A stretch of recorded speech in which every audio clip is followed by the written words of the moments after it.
پیس T V Urdu, امن کا پیغام انسانیت کے نام۔ اللہ رب العزت کی ربوبیت تمام عالموں کو شامل ہے، ایسے ہی رحمت للعالمین کی رحمت للعالمینی تمام عالموں کو شامل ہے۔ کوئی عالم رسول اکرم صلی اللہ علیہ وسلم کی رحمت سے خالی نہیں ہے۔ میرا یہ دعویٰ ہے، عالمی بھائی چارے کی دعوت صرف اسلام دے سکتا ہے، اور ساری دنیا کو بھائی چارے کی لڑی میں اگر کوئی پرو سکتا ہے تو صرف اسلام پرو سکتا ہے۔ اس کے علاوہ کسی میں طاقت نہیں ہے، کسی میں قوت نہیں ہے، کسی کی تعلیمات عالمگیری نہیں ہے۔ اللہ اکبر، اللہ اکبر، اللہ اکبر، اللہ اکبر۔ حضرات، اب اس نشست کے مقرر ہیں بہت ہی مشہور خطیب، ہندوستان کی سطح پر نہایت ہی معروف، ہمارے محترم جناب مولانا رضا اللہ عبد الکریم مدنی حفظہ اللہ، جو ترجمان کے ایک زمانے تک ایڈیٹر رہے، مرکزی جمعیت اہل حدیث ہند کے نائب ناظم رہے، اور اس وقت وہ ہندوستان کے مختلف علاقوں میں دعوتی کام پر فائز ہیں اور مختلف ان کی دعوتی سرگرمیاں ہیں۔ انہوں نے کئی کتابیں بھی لکھی ہیں۔ ہم بلا تاخیر ان کو دعوت دیتے ہیں کہ وہ تشریف لائیں اور ہم سامعین کو اپنے موضوع پر خطاب فرمائیں۔ آپ کا موضوع ہے اسلام عالمگیر بھائی چارے کا داعی ہے۔ اس پر خطاب کریں گے جناب محترم مولانا رضا اللہ عبد الکریم مدنی حفظہ اللہ۔ السلام علیکم ورحمۃ اللہ وبرکاتہ۔ الحمد للہ رب العالمین، والصلاة والسلام على اشرف الانبیاء والمرسلین، نبینا محمد وعلى آلہ واصحابہ اجمعین ومن تبعهم بإحسان إلى يوم الدين، اما بعد، فأعوذ باللہ السمیع العلیم من الشیطان الرجیم، بسم اللہ الرحمن الرحیم۔ يا أيها الناس اعبدوا ربكم الذي خلقكم من نفس واحدة وخلق منها زوجها وبث منهما رجالا كثيرا ونساء واتقوا الله الذي تساءلون به والأرحام إن الله كان عليكم رقيبا، وقال النبي صلى الله عليه وسلم: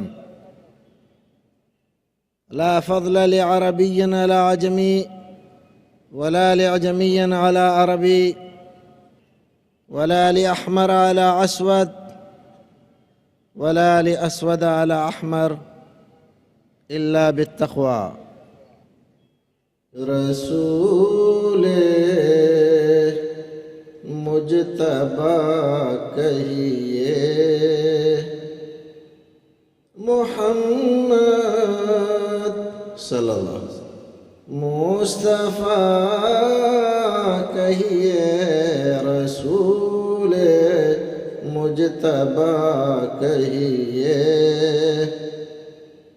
رسول مجتبی کہیے، محمد مصطفیٰ کہیے، خدا کے بعد بس وہ ہیں، پھر اس کے بعد کیا کہیے، رسول مجتبی کہیے۔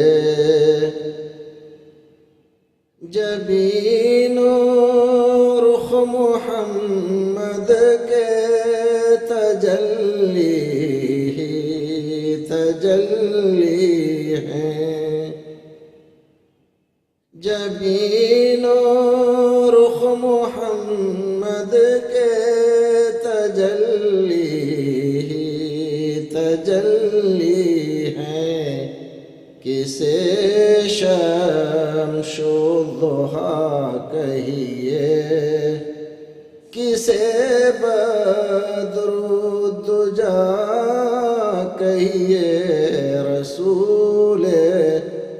مجتبی کہیے، جب ان کا ذکر ہو دنیا سراپا گوش بن جائے،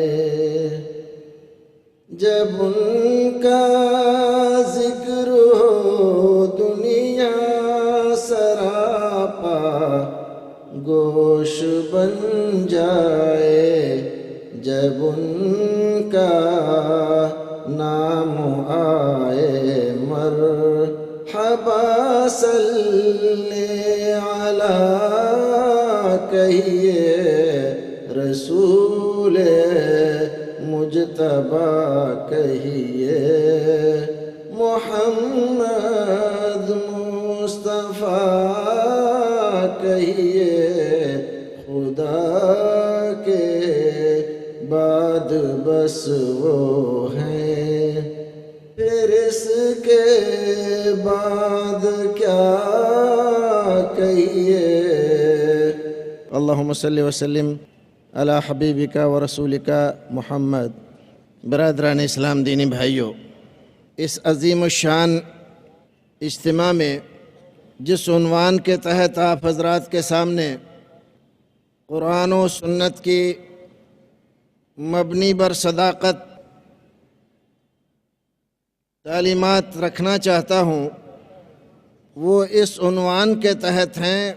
وہ در حقیقت ہمارا ایک دعویٰ ہے کہ عالمگیر بھائی چارے کے لیے صرف اسلام نے دعوت دی ہے، اور عالمگیر بھائی چارے کا داعی صرف اسلام ہے۔ عالمگیر بھائی چارے کا معنی اور مطلب یہ ہے کہ یہ کائنات، یہ دنیا اپنے تمام بر اعظموں کے ساتھ بے شمار نسلوں، وطنوں اور رنگوں کے ساتھ، ان تمام رنگوں، نسلوں، ذاتوں، زبانوں اور انسانوں کو اگر کوئی جوڑ کر ایک لڑی میں پرو سکتا ہے اور ان کو بھائی بھائی بنا سکتا ہے تو صرف اسلام ہے۔ اسلام کے علاوہ کوئی دین، کوئی دھرم، کوئی ازم آج دنیا کے اندر نہ موجود ہے اور نہ قیامت تک آئے گا۔ دعویٰ بظاہر ایسا لگتا ہے بہت عظیم ہے، یقیناً عظیم ہے، لیکن جو دین اس کا دعویٰ کر رہا ہے وہ بھی بہت عظیم ہے، اور جس ذات نے اس دین کو بھیجا ہے وہ بھی بہت عظیم ہے، اور جو ذات اس کو لے کر آئی ہے وہ بھی بہت عظیم ہے۔ یہاں عظمتوں، رفعتوں، بلندیوں اور عالمگیریت، ان تمام کو لے کر صرف اسلام کھڑا ہے دنیا کے سامنے، اس کے علاوہ کوئی نہیں۔ آج دنیا کو تلاش ہے سکون کی، چین کی۔ دنیا چاہتی ہے، ہر خطہ چاہتا ہے کوئی ایسی ہوا چل جائے کہ انسان آپس میں دشمنی اور عداوت چھوڑ کر بھائی بھائی بن جائے، ایک دوسرے کو مارنا، جلانا، قتل کرنا، خونریزی کرنا، اجاڑنا، برباد کرنا بند کر دے۔ لیکن دنیا آج تک جو تجربے کر چکی ہے اور جو اس وقت تجربے کر رہی ہے، دنیا نے اس بات کو ثابت کیا ہے کہ مزید اور کئی سالوں تک، ہزاروں سالوں تک تجربے ہوتے رہیں گے، لیکن ساری دنیا کو بھائی بھائی بنانے کا کام اگر کوئی دین کر سکتا ہے تو صرف اسلام کر سکتا ہے۔ باقی کسی کے اندر یہ طاقت نہیں، کسی کے اندر یہ قوت نہیں۔ جتنے اور دین ہیں، جتنے اور ازم ہیں، جتنی اور تحریکیں ہیں، وقتی ہیں، مخصوص حالات کی پیداوار ہیں، مخصوص قوموں اور نسلوں کے لیے وجود پذیر ہوئی ہیں۔ اس دنیا میں جتنے ریفارمر پیدا ہوئے، ہادی و رہنما آئے، جتنے لوگوں نے دنیا والوں کو مخاطب کیا، اپنی طرف بلایا، ان سارے لوگوں میں کوئی ایسا نہیں آیا جس نے یہ دعویٰ کیا ہو کہ میں ساری دنیا کے لیے آیا ہوں، جس نے یہ دعویٰ کیا ہو کہ میری تعلیمات میں دنیا کے ہر خطے اور علاقے کے لوگوں کے مسائل کا حل موجود ہے، جس نے یہ دعویٰ کیا ہو کہ میں اس عالمگیر انسانیت کا نجات دہندہ ہوں، سوائے میرے آقا محمد الرسول اللہ صلی اللہ علیہ وسلم کے۔ قرآن نے گواہی دی، رسول نے اعلان فرمایا، یا ایھا الناس انی رسول اللہ الیکم جمیعا، اے آدم کے بچوں، اے انسانوں، اے مردوں، اے عورتوں، عربیوں، عجمیوں، امریکیوں، افریقیوں، دنیا کے کسی خطے میں اگر تم بستے ہو، آدم کی اولاد ہو، تو میں تمہارے لیے رسول بن کر آیا ہوں۔ میری رسالت تمہارے لیے ہے، میری نبوت تمہارے فائدے کے لیے ہے۔ اور آپ جانتے ہیں کہ رسول کا کام کیا ہوتا ہے، نبی کی ذمہ داری کیا ہوتی ہے۔ میرے رسول ہی نے فرمایا، جب اللہ رب العزت کسی کو نبی بنا کر بھیجتا ہے، رسالت کی ذمہ داری سے سرفراز کرتا ہے، تو اس کے اوپر یہ لازم ہوتا ہے کہ وہ جن کی طرف رسول بنا کر بھیجا گیا ہے ان کو ہر وہ بات بتا دے جو ان کے لیے مفید ہے، اور ہر اس بات سے ڈرا دے جو ان کے لیے نقصان دہ ہے۔ حضرت نوح آئے ایک خاص قوم کے لیے، حضرت موسیٰ آئے ایک خاص قوم کے لیے، عیسیٰ آئے ایک خاص قوم کے لیے، شعیب آئے، لوط آئے، صالح آئے، یہ سارے انبیاء کرام کا ایک لمبا سلسلہ، انسانیت کی ایک محدود اکائی، ایک خاص خطے، قوم، علاقے کی رہنمائی کے لیے بھیجے گئے۔ اسی لیے ان میں سے کسی نے کبھی کسی بھی دور میں یہ دعویٰ نہیں کیا کہ میں سارے انسانوں کے لیے نبی یا رسول بنا کر بھیجا گیا ہوں۔ کبھی ان میں سے کسی نے اپنی قوم سے یہ نہیں کہا کہ میں ساری دنیا کے لیے نبی بن کر آیا ہوں، تم میرے ساتھ چلو اور ساری دنیا کو دعوت دو، یا میرے بعد تم ساری دنیا کو یہ بات پہنچانا۔ نہیں، وہ محدود علاقے کے لیے آئے اور انہوں نے اپنی بات محدود علاقے کے لیے رکھی۔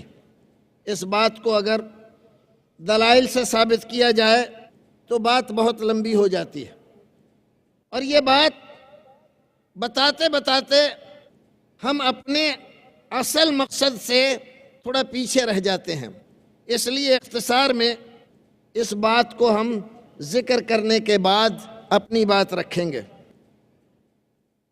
آج کے زمانے میں سب سے زیادہ مسلمانوں کے علاوہ جس قوم کی تعداد ہے، جس مذہب کے ماننے والے اس دنیا کے اندر پائے جاتے ہیں یا دعویٰ کیا جاتا ہے کہ ان کی تعداد زیادہ ہے، وہ عیسائی ہیں۔ عیسائی در حقیقت حضرت موسیٰ علیہ السلام کی لائی ہوئی شریعت کی تمدید ہیں، یعنی اصل شریعت حضرت موسیٰ کی ہے۔ حضرت عیسیٰ علیہ السلام کوئی نئی شریعت لے کر نہیں آئے تھے، حضرت موسیٰ علیہ السلام کی شریعت کی تجدید کے لیے تشریف لائے تھے۔ اللہ نے ان کو کتاب ضرور دی تھی، لیکن جو شریعت تھی وہ حضرت موسیٰ علیہ السلام ہی کی تھی۔ جزوی طور پر اس میں آپ نے تنسیخ کا کام کیا تھا، بعض احکام جو بہت سخت تھے ان کو آسان کر دیا، بعض چیزوں کو منسوخ کر دیا، باقی شریعت ویسے ہی باقی رہی۔ تو اصل شریعت حضرت موسیٰ علیہ السلام کی۔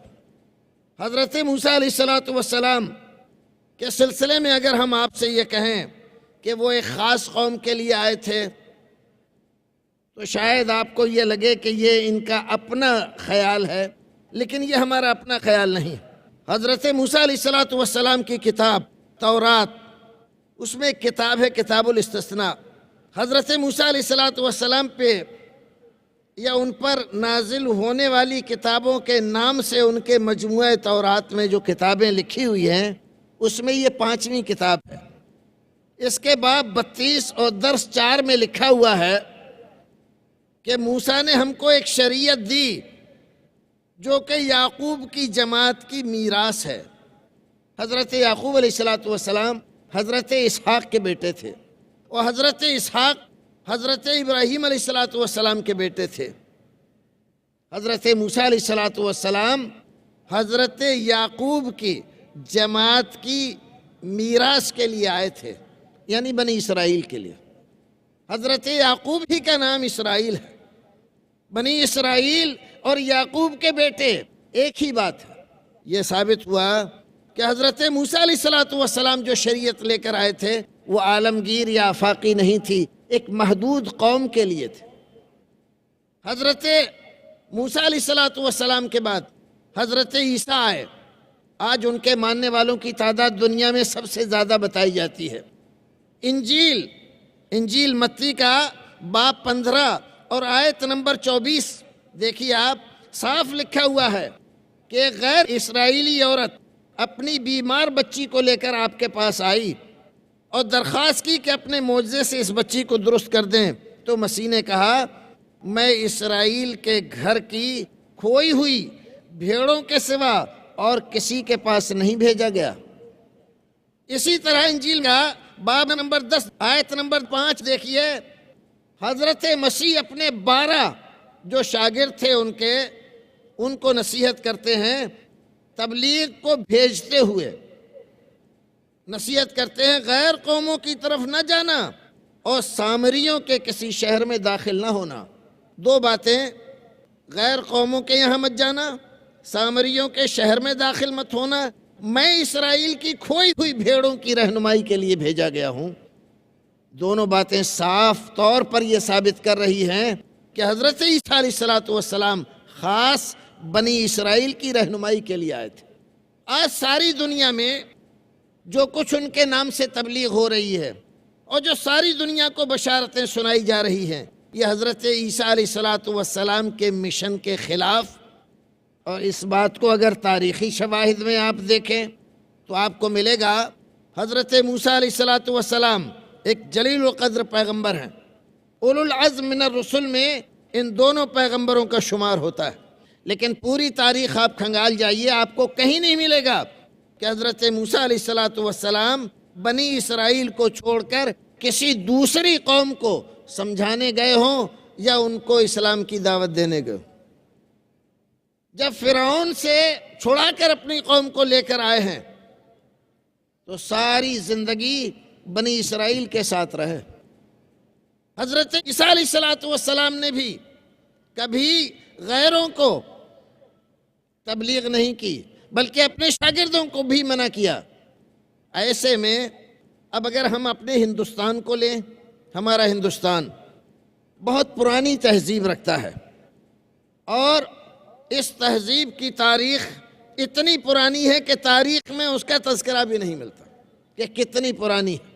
اگر آپ اس میں دیکھیں تو 100 سال اس بات کی گواہی دے رہے ہیں کہ یہاں ایک مذہب پیدا ہوا، بدھ مذہب، بہت ترقی کی اس نے، لیکن اس کی تاریخ بھی یہ بتلاتی ہے کہ انہوں نے کبھی نہ تو غیر ہندوؤں میں جا کر تبلیغ کی اور نہ ان کو دعوت دی۔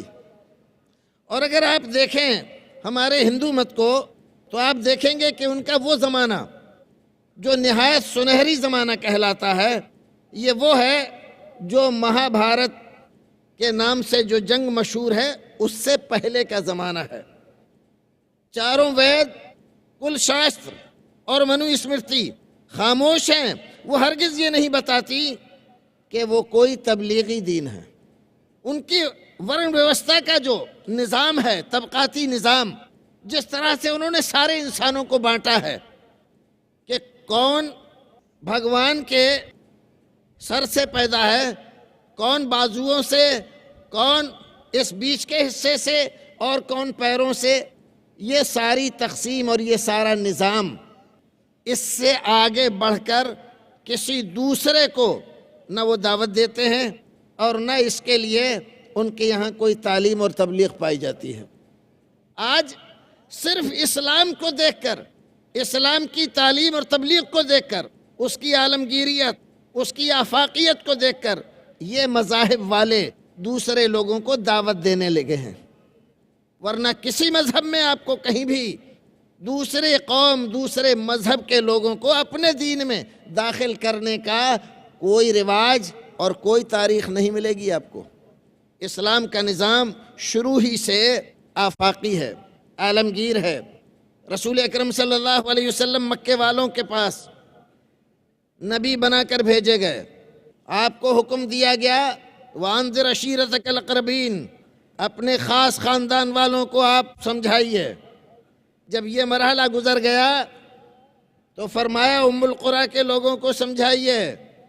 جب یہ مرحلہ گزر گیا تو آپ کو حکم ہوا فَاصْدَعْ بِمَا تُؤْمَرْ، حکم ہوا ساری دنیا والوں کو دعوت دیجئے، اعلان کیجئے یا ایھا الناس انی رسول اللہ الیکم جمیعا، میں تم تمام کی طرف رسول بنا کر بھیجا گیا ہوں۔ آپ مدینہ تشریف لے گئے، سارے عرب کے لوگوں کو دعوت دی، اور جب ایسا وقت آیا سن 6 میں صلح حدیبیہ کے بعد رسول اکرم صلی اللہ علیہ وسلم نے ذرا چین کی سانس لی، تو آپ دیکھیے کہ آپ نے ہرقل روم اور کسرا، ایران، مقوقس، مصر، اردن اور آس پاس کے جتنے اس زمانے کے بڑے بڑے بادشاہ، بڑی بڑی حکومتیں اور بادشاہتیں تھیں، تمام کو خطوط لکھے اور ہر ایک کو اسلام میں داخل ہونے کی دعوت دی، اور یہاں تک کہا اسلم تسلم، اسلام قبول کر لو، شانتی قبول کر لو، اسی میں شانتی ہے، اسی میں سلامتی ہے، اور اگر تم اسلام قبول کر لو گے تو تمہیں دوہرا اجر ہوگا، اور اگر نہیں قبول کرو گے تو تمہیں عذاب بھی ایسا ہی دیا جائے گا، سارے لوگوں کا عذاب بھی تمہارے سر ہوگا۔ رسول اکرم صلی اللہ علیہ وسلم نے اپنی زندگی میں جہاں نہیں جا سکتے تھے وہاں بھی خطوط بھیجے اور یہ بتلا دیا کہ میری نبوت، میری رسالت صرف عرب والوں کے لیے نہیں ہے، میں ساری دنیا کے لیے بھیجا گیا ہوں، میری رحمت عام ہے، میری نبوت و رسالت عام ہے۔ اسی لیے اللہ رب العزت نے قرآن شریف میں آپ کی جو حیثیتیں بیان فرمائی تو فرمایا وَمَا أَرْسَلْنَاكَ إِلَّا رَحْمَةً لِّلْعَالَمِينَ۔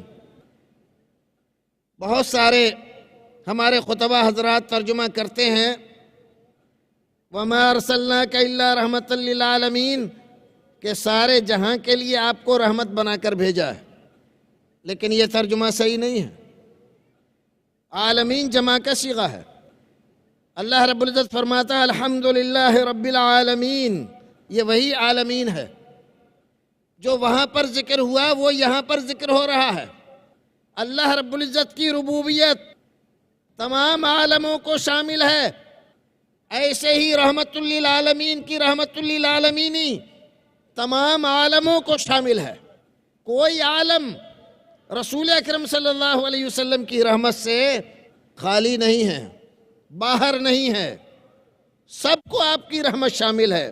یہ ایک الگ موضوع ہے اور آپ کا اس کے بارے میں بہت کچھ سنا ہے، لیکن ہم صرف اتنا بتلا رہے ہیں کہ رسول اکرم صلی اللہ علیہ وسلم سارے جہانوں کے لیے، سارے عالموں کے لیے رحمت بنا کر بھیجے گئے۔ آپ کی رحمت آفاقی ہے، عالمگیر ہے، اور آپ کی رسالت و نبوت یہ بھی عالمگیر ہے۔ یا ایھا الناس انی رسول اللہ علیکم